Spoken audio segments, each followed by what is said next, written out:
뭐 저만 해도 너무 철이 없게 들릴지 모르겠지만 갑자기 체중이 줄면 이게 웬일이야, 다이어트가 저절로 됐나 보다 이럴 텐데 그게 아니고 건강의 적신호, 안 좋은 이야기일 수도 있다고요, 김 교수님. 네, 저희가 제일 이제 주의해야 될 것은 사실은 건강한 일반적인 성인의 경우에는 체중이 줄었을 때 다이어트가 됐다라고 좋아하실 수 있지만 대부분의 그런 분들, 노인분들 특히 그런 경우에는 체중 감소는 굉장히 위험 신호일 수 있습니다. 이게 두 가지 의미가 있는데요.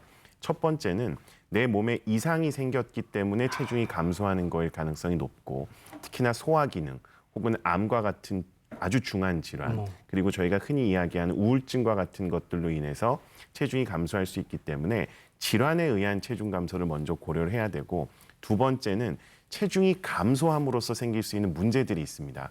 근력이 약화됐기 때문에 쉽게 넘어진다든지, 기력이 떨어졌기 때문에 활동 능력이 떨어지고 그걸로 인해서 계속 갖고 있었던 지병들이 악화된다든지 할 수 있기 때문에 체중의 갑작스러운 변화는 그냥 나 살 빠졌으니까 좋아, 이게 절대 아니고요.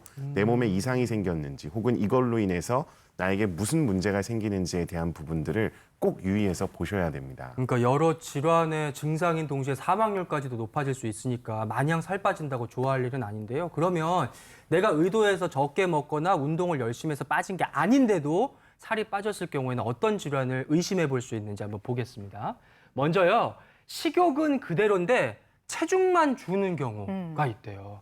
이런 경우는 당뇨병이나 갑상선 기능 항진증을 의심해 볼 수 있다고요, 박 교수님. 네, 식욕은 그대로이거나 오히려 좀 느는데 체중이 단기간에 적어도 뭐 한 달에 한 5 내지 10% 정도 급격히 준다면 사실은 대사성 질환, 당뇨, 갑상선 기능 항진증을 의심해 봐야 합니다.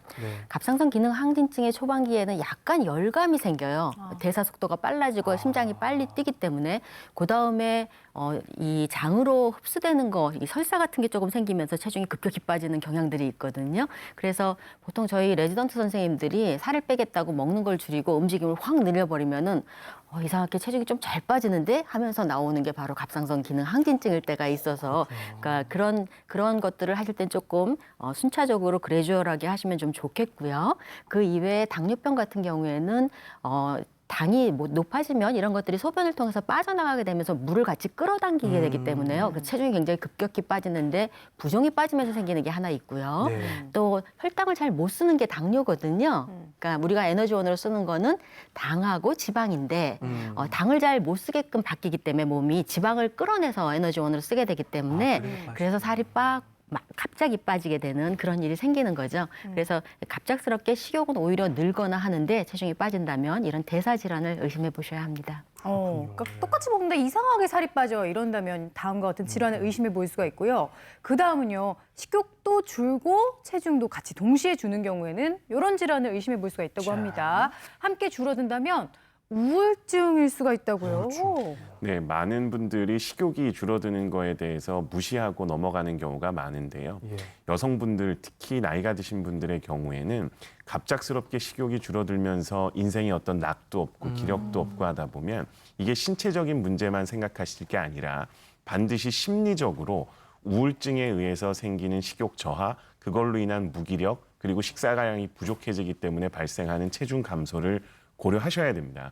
신체적인 문제를 고민하는 것은 많이 할 수 있지만 마음의 병인 우울증과 같은 부분들은 무시하기 쉽기 때문에 여성분들 그리고 나이 있으신 분들은 식욕이 저하면서 체중이 빠질 경우에는 우울증과 같은 심리 상태에 문제가 있는지를 꼭 보시기 바랍니다. 흔히 너무 지치면 밥 먹을 기운도 없어 이런 말 하잖아요. 이게 마음의 병일 수도 있다는 거 한번 챙겨보셔야 될 것 같아요. 그리고 그것과 더불어서 숨찬 증상까지 있다면 숨 차면서 식욕 체중이 줄어든다.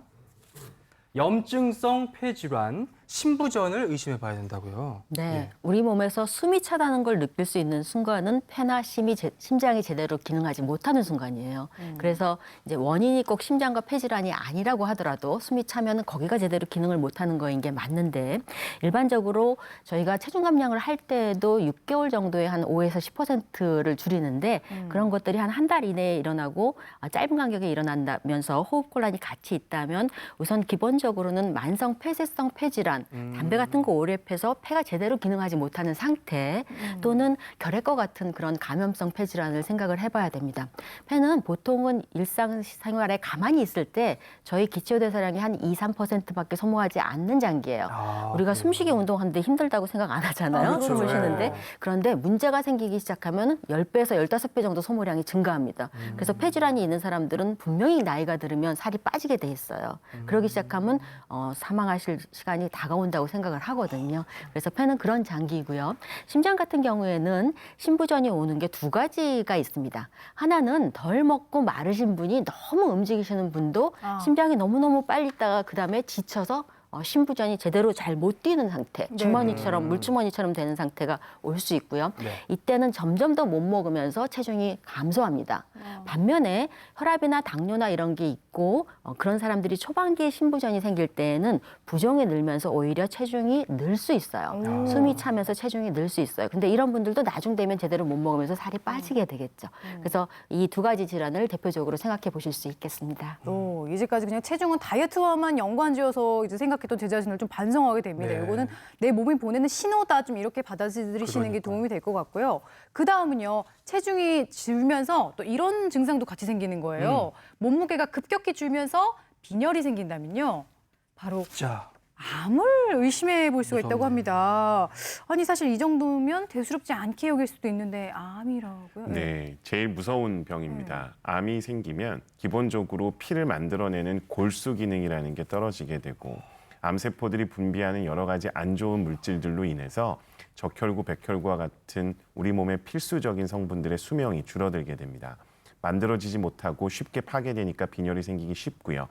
그리고 더해서는 암세포들이 우리 몸에 필요한 영양분들을 다 뺏어가기 때문에 실제로 몸에서 필요한 영양분들은 부족해지면서 체중이 급격히 빠지게 됩니다. 그래서 반드시 체중이 많이 빠진 경우에는 빈혈 등이 동반되어 있는지를 확인하시고 암과 같은 중요한 질환들을 갖고 있는지를 병원에서 진료해서 보시는 것이 필요합니다. 네, 말씀 주신 것처럼 이제 나도 모르는 건강의 적신호로서 체중 감소를 좀 유의 깊게 보셔야 되겠고요. 근데 반대로 이제 살이 찌면 일단 기분이 나쁘고 내가 좀 많이 먹었나?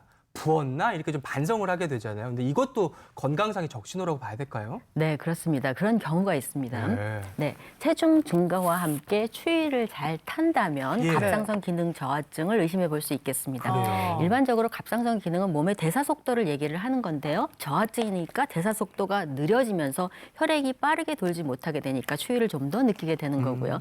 몸에 부종이 생기거나 지방이 쌓이기가 쉽겠죠. 아무래도 소모가 줄어드니까. 소모가 줄어드니까. 네, 그러기도 하고 사실은 저희가 콜레스테롤이 좀 높아졌을 때도 혹시 이런 갑상선 기능 저하에 의한 것인지를 먼저 체크를 하게 되거든요. 예. 그러니까 갑자기 콜레스테롤이 높아지시는 분들도 한번 이런 것들을 체크해 보실 수 있겠습니다.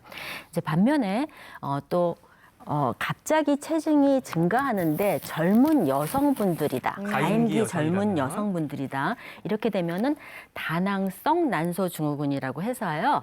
난소라고 해서 여성 생식기의 중요한 부분에 물혹이 많이 생기는 병이에요. 근데 보통 저희가 대생에서의 유병률을 보면 10명 중에 1명 있을 정도로 생각보다 많고요.